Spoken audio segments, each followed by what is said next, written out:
My granddaughter, Lily, grabbed my hand. Her small fingers, usually so full of warmth, were icy and tight around my own. The noise of the party, the laughter, the clinking glasses, the cheerful buzz I had mistaken for affection, faded into a dull roar. Her eyes, the same deep blue as her grandmother's, were wide with a fear that had no place in a celebration. "It's time to leave, Grandpa," she said, her voice a low, urgent whisper that cut through the joyful noise like a shard of glass. I was 75 years old. I had built a construction empire from little more than grit and a second-hand cement mixer. I had faced down union bosses, corrupt inspectors, and economic downturns. I thought I had seen every kind of threat. But I had never seen this look on Lily's face before. And so, in that moment, without a single question, I decided to trust her. That simple act of trust saved me. I let her pull me away from the conversation I was having with my son, Robert. He clapped me on the shoulder, his smile broad and, I now realized, terrifyingly empty. "Where are you two sneaking off to?" he chuckled. His wife, Susan, glided over, her smile a slash of red lipstick. "Don't let her steal you away, Arthur. We haven't even cut the cake for the birthday boy," she trilled. The cake was a monstrosity, a three-tiered tribute to my life, with little sugar cranes and miniature buildings I had designed. It was a monument to a man they were about to bury. I gave a weak smile, feeling a sudden, inexplicable chill. "Just need a bit of fresh air, my dear, getting a little overwhelmed." It was the truest thing I'd said all night. Lily didn't stop until we were out the grand front door of Robert's ostentatious mansion, a house I'd paid the down payment on as a wedding gift. She tugged me past my own driver, who stood waiting by my Bentley, and led me to her beat-up little hatchback parked down the street. "Get in," she commanded, her voice trembling but firm. As I folded my old frame into the passenger seat, the smell of stale coffee and textbooks filling my nostrils, I watched my life recede in the rearview mirror. The warm lights of the house, the silhouettes of people I called family and friends, all of it felt like a scene from a movie I was no longer in. We drove in silence for 10 minutes, the only sound the frantic thumping of my own heart. I finally broke the silence. "Lily, what is going on?" She pulled over into the deserted parking lot of a closed library. The sodium lights cast a sickly orange glow on her face, illuminating the tears that were now silently streaming down her cheeks. "It wasn't a birthday party, Grandpa," she whispered, her voice cracking. My blood ran cold. I had thought it was a surprise party. Robert and Susan have insisted on throwing me a huge bash for my 75th, a milestone. They'd said it was to celebrate me, to celebrate the legacy I'd built. "What are you talking about?" I asked, though a part of me, a deep, primal instinct, already knew. This was an ambush. She reached into her backpack and pulled out a folded piece of paper. It was a printed email. Her hands shook as she gave it to me. I unfolded it, my reading glasses suddenly feeling inadequate. The email was from Susan's account, sent to a lawyer I didn't recognize. But it was the subject line that made the world tilt on its axis. The words seemed to leap off the page, branding themselves onto my soul. Incompetency hearing and emergency conservatorship. The words on the page blurred, not from my failing eyes, but from the sudden, hot sting of tears. Incompetency. Conservatorship. These were words for the sick, the broken, the lost. They were not words for me, Arthur Vance, the man who could still read a complex blueprint upside down and calculate load-bearing capacities in his head. I looked at Lily, my precious granddaughter, her face a mask of sorrow and fury. "They were going to do it tonight," she said, her voice now steady, hardened by the ugliness of the truth. "At the party. They had a doctor there, Dr. Albright. He was going to observe your confusion, your memory lapses. I sank back against the seat, the cheap fabric of Lily's car a stark contrast to the plush leather I was used to. It felt more real. My mind flashed back through the last few months with sickening clarity. Robert asking me the same questions over and over. "Dad, did you remember to take your pills?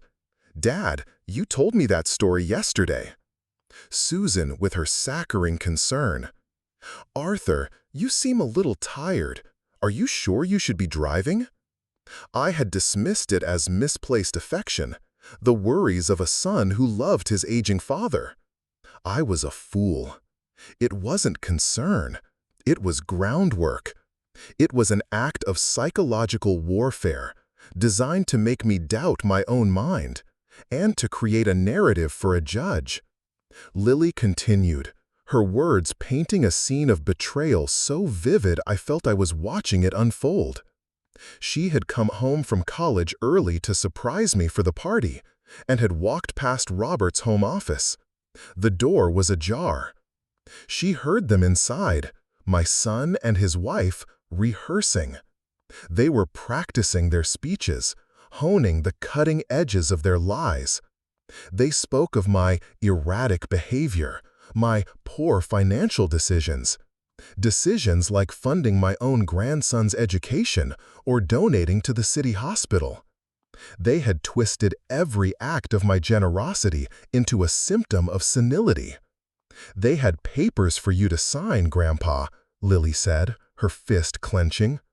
"Tucked inside birthday cards.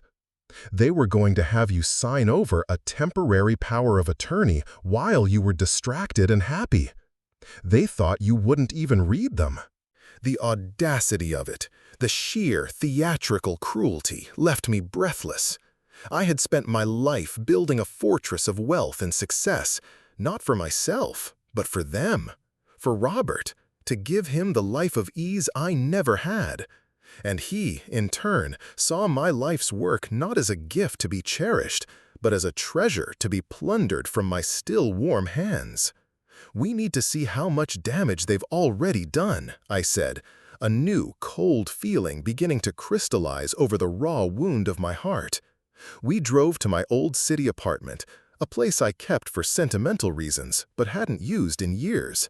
It was the one place they wouldn't think to look for me. Inside the dusty, quiet apartment, I powered up my old desktop computer. The familiar hum was a small comfort in a world turned upside down. I logged into my personal banking portal, my fingers stiff and clumsy. The numbers were as I expected. But then I logged into the corporate accounts for Vance Construction. My breath hitched.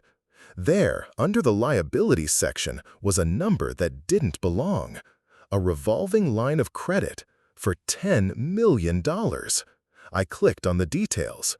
It had been opened 3 weeks ago, secured against the company's most valuable, unencumbered assets, the very core of my business.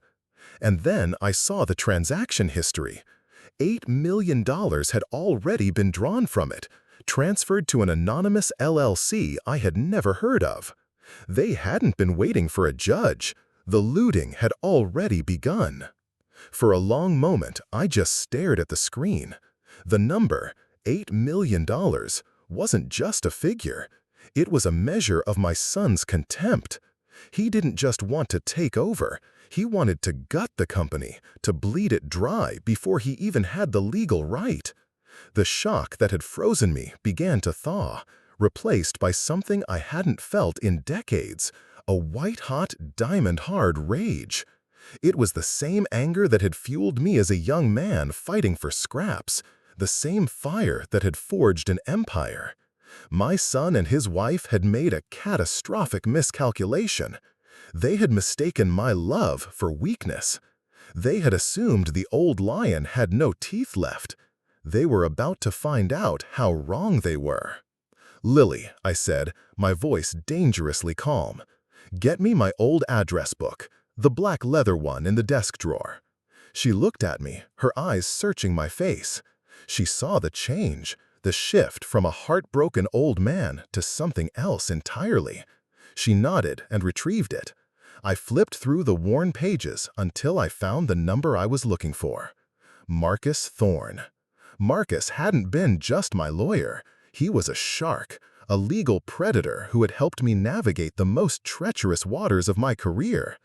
He was technically retired, living a quiet life of fishing and expensive whiskey, but I knew he lived for the fight, and this was the fight of a lifetime. I dialed. He answered on the second ring, his voice a gravelly bark. "Vance, it's past my bedtime. This had better be good." I didn't waste time. "Marcus, they tried to put me out to pasture." I explained everything in clipped, precise sentences. The party, the incompetency plot, the fraudulent line of credit. There was a long silence on the other end of the line. Then a low chuckle. It was a chilling sound, the sound of a predator catching the scent of blood. "The ungrateful little parasites," Marcus growled. "Where are you?" An hour later, he was at my apartment, his sharp suit immaculate despite the late hour, his eyes gleaming with intellectual fury. Lily laid out the evidence, the email, the financial statements. Marcus listened, his steepled fingers resting on his chin. "This is sloppy," he said, gesturing at the printouts. "Greedy and sloppy. They're amateurs, Arthur. Dangerous amateurs, but amateurs nonetheless. A conservatorship hearing? We could crush that in minutes. But that's not enough, is it?" He looked at me, a silent question in his eyes. He knew me. He knew I didn't want to just defend. I wanted to attack. "No, Marcus," I said. "It's not enough. I don't want to block them. I want to bankrupt them. I want them to feel the full weight of their own greed. I want to use their own plan, their own entitlement, as the instrument of their ruin." A slow, wolfish grin spread across Marcus's face. Poetic justice, my favorite kind. For the next 2 hours, we worked. The rage in my chest cooled, sharpening into a weapon. We sketched out the blueprint for their downfall. We would let them think their plan was working. We would bait the trap with the one thing they couldn't resist, my money. We would let them walk right into it, so confident in their own cleverness that they wouldn't see the jaws snapping shut until it was too late. We gave the plan a name, Operation Trojan Horse. Just as Marcus was about to leave, his phone buzzed. It was his private investigator, a man he'd dispatched the moment I called. "One moment, Arthur," he said, turning away. I watched his expression shift from focused intensity to intrigued surprise. He hung up and faced me, his grin wider than before. "Well, it seems our little drama has a subplot," he said. "My man did a quick background on the destination of that $8 million. The LLC is a shell, registered to a financial advisor named Julian Croft. And Mr. Croft," Marcus paused for effect, "has been having very private, very expensive dinners with your daughter-in-law, Susan. It appears she wasn't planning on sharing the spoils with Robert. She was planning on taking the money and her new boyfriend and disappearing. My son wasn't just my enemy's partner. He was her first victim." The revelation that Susan was also playing Robert changed the equation. It introduced a fracture in their alliance, a weakness we could exploit. My son, for all his treachery, was being led by the nose by a woman whose greed was exceeded only by her faithlessness. It didn't lessen his crime, but it made him pathetic. And pathetic people, Marcus noted with a grim smile, make predictable mistakes. Our Trojan horse now had 2 targets. The first step was to play the part they had cast for me. The next morning, I made the most difficult phone call of my life.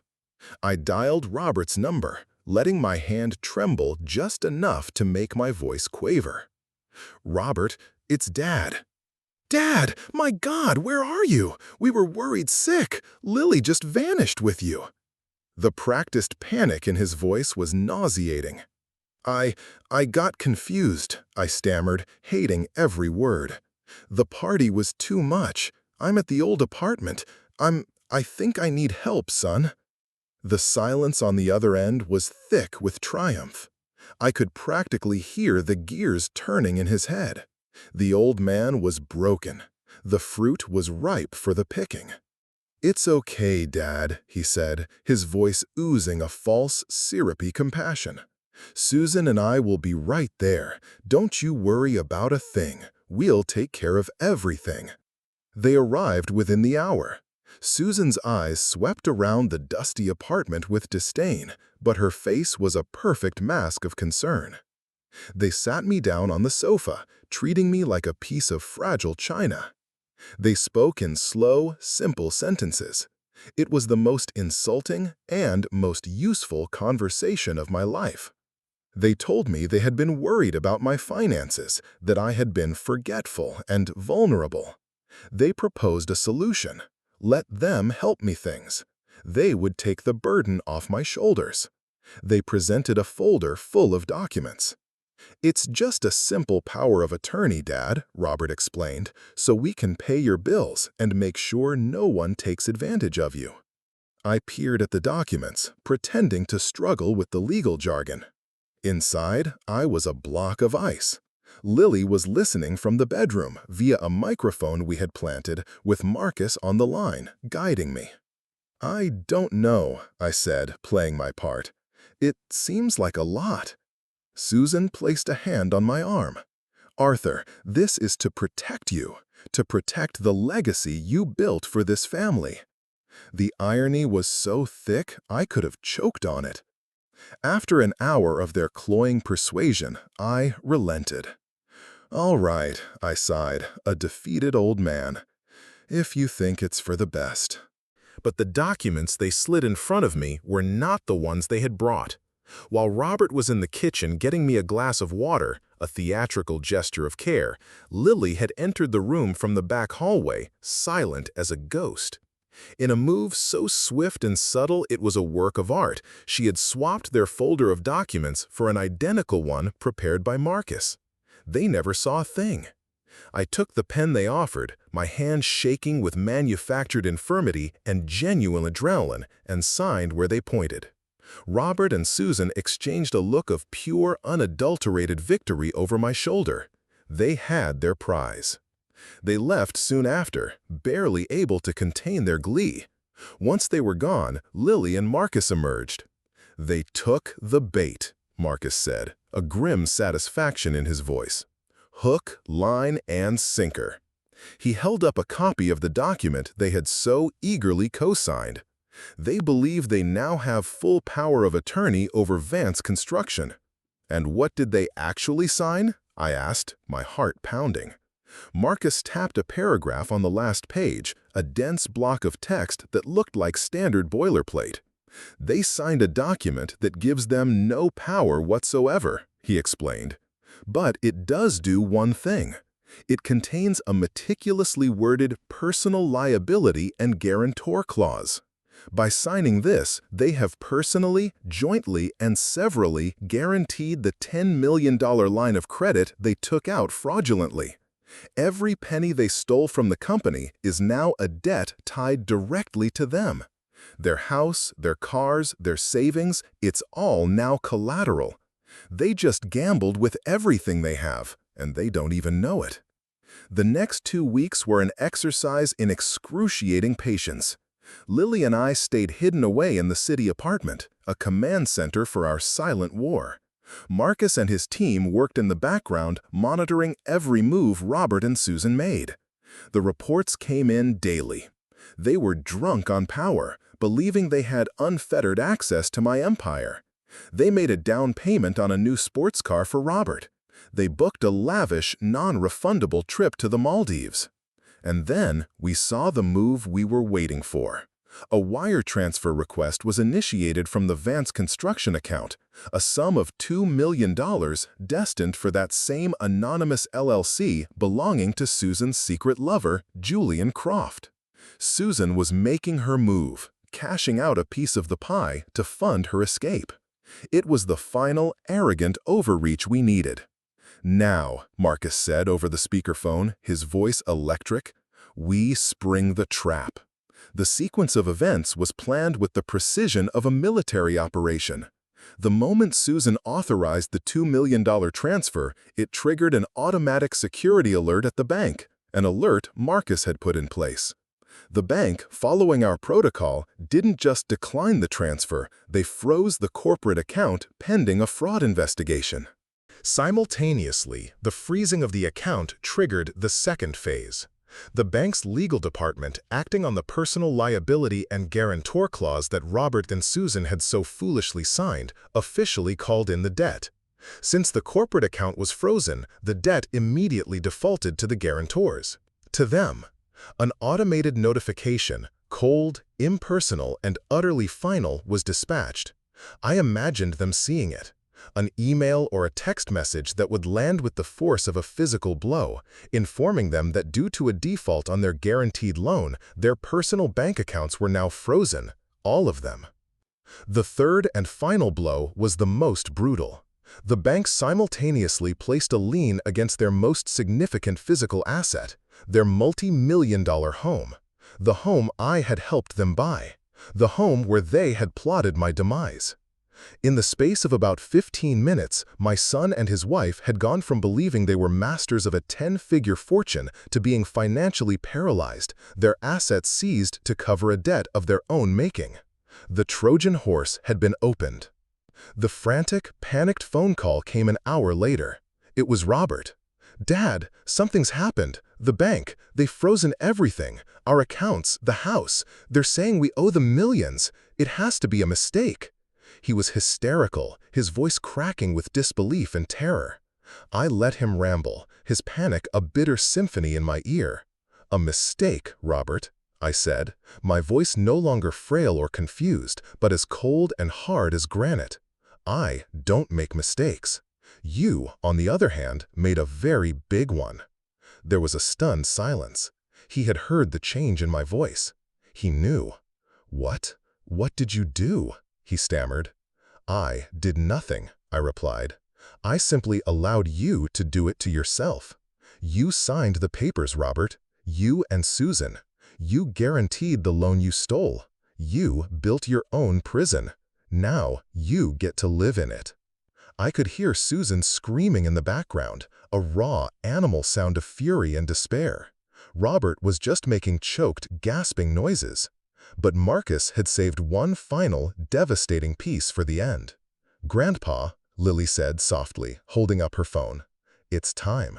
She had been holding on to it for weeks. A small, secret audio file. She had hit record on her phone that day she overheard them rehearsing in the study. I took the phone and hit send, emailing the audio file to Robert's personal address. A moment later, I heard a chime from his end of the call, signaling a new email. "Check your inbox, Robert," I said. "There's one last piece of your legacy you should hear." I heard a click, then silence. Then a sound I will never forget. The low, desperate wail of a man who has just realized he has not only lost everything, but has been recorded boasting about the evil he intended to commit. We had him. Not just financially, not just civilly, but criminally. The aftermath was a cascade of ruin, swift and total. The audio recording Lily had made was the final, brutal nail in their coffin. It was undeniable proof of a conspiracy to commit fraud against a vulnerable person, a charge that elevated their betrayal from a family squabble over money to a serious criminal offense. Marcus, with a surgeon's precision, delivered the recording to the district attorney's office. The civil case of the bank seizing their assets was quickly overshadowed by a state-led criminal investigation. Robert and Susan turned on each other like cornered rats. Susan's plot with her lover, Julian Croft, came to light during the investigation. Croft, realizing he was implicated in a major fraud, vanished, leaving Susan to face the consequences alone. Robert, faced with the recording of his own voice callously planning to institutionalize me, crumbled completely. Their lavish house was sold at auction to cover a fraction of the debt they owed. Their cars were repossessed. Their friends, the same people who had toasted my health at that sham of a party, shunned them as social pariahs. They were left with nothing but the clothes on their backs and the crushing weight of their own treachery. I did not attend any of the hearings. I did not need to. I had already seen the verdict in my son's eyes, heard it in his voice on that final, desperate phone call. There was a hollow feeling in my chest where my love for him used to be. It wasn't victory. It was just an ending. There is no joy in destroying your own child, even when that child tried to destroy you first. It is a wound that never truly heals. It simply scars over, a permanent, ugly reminder of a love that curdled into poison. In the months that followed, Lily was my rock. She finished her semester online, staying with me in the old apartment, which we slowly turned into a home. We threw out the dusty furniture and brought in new things that held no memories. We didn't talk much about Robert and Susan. We didn't have to. The silence was filled with a new kind of understanding, a bond forged in the fires of betrayal. My final act of business was to dismantle the old empire. I sold off Vance Construction piece by piece to companies I respected. The name had been tainted for me, the legacy soured. With the proceeds, I created something new. A charitable foundation with a simple, powerful mission: to provide legal and financial aid to elderly people targeted by familial fraud. I named it the Lily Foundation. My granddaughter, who had just turned 20, sat beside me as I signed the charter. Her name listed not just as the sole heir, but as the vice chair of the board. We sit together now, sometimes, in the evenings, looking out over the city lights from the apartment window. The pain is still there, a dull ache in my heart, but it is tempered by a profound sense of peace. I lost a son, but I gained a true partner. I learned the hardest lesson of my life at 75 years old, that blood can be a conduit for poison as easily as it is for love. The fortune I built, the steel and concrete, it all meant nothing in the end. The only inheritance that truly mattered was that simple, desperate act in the middle of a noisy party. The cool grip of a small hand, a whispered warning, and the unwavering power of a granddaughter's trust. That was the only thing worth saving, and it, in turn, saved me. And it, in turn, saved me.